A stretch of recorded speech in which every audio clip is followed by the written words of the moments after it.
வணக்கம். இன்று பதிவில் நான் பார்க்க போகிறது 2026 ஆடி அமாவாசையில் படையல் போட உகந்த நேரம், கட்டாயம் செய்ய வேண்டியவை மற்றும் ஆடி அமாவாசையில் மறந்து இந்த உணவை சமைத்தால் பண கஷ்டம் வருங்க மற்றும் இந்த நாளில் இந்த பொருளை தானம் கொடுக்கக்கூடாதுங்க.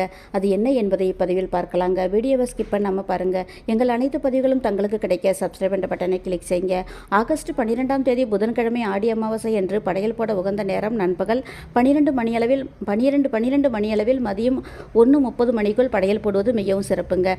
ராகு காலம் மற்றும் யமகண்டம் தவிர்க்க வேண்டும். அன்று மதியம் 2:05 மணிக்கு மேல் அல்லது காலை 9:15 மணிக்கு மேலும் 12 மணிக்குள்ளும் படையல் போடலாம். ஆடி அமாவாசையில் கட்டாயம் செய்ய வேண்டியவை: இன்று முன்னோர்களை நினைத்து தர்ப்பணம் கொடுக்க பித்ரு தோஷம் தீருங்க. இந்த நாளில் வீட்டில் தீபம் ஏற்ற தீய சக்திகள் விலகும். இந்த ஆடி அமாவாசையில் ஏழைகளுக்கு அன்னதானம் செய்தால் முன்னோர்களுக்கு மிகுந்த திருப்தி கிடைக்குங்க. பசி தீர்ப்பது மிகப்பெரிய புண்ணியம். இன்று பசுவிற்கு உணவு வழங்குவது வாழ்க்கையில் வளம் பெருகும்.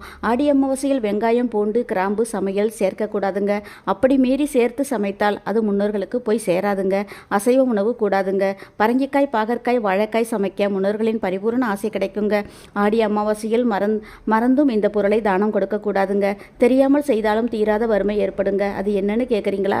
கருப்பு எள், உளுந்து, எள் எண்ணெய் இந்த பொருளை தானம் செய்யக்கூடாதுங்க.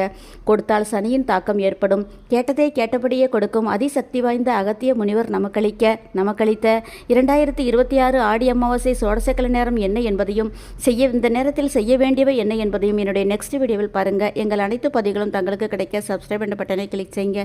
எங்கள் சேனல் பிடிச்சிருந்தால் லைக் பண்ணுங்கள், சப்ஸ்கிரைப் பண்ணுங்கள், வீடியோவை ஷேர் பண்ணுங்கள். நன்றி.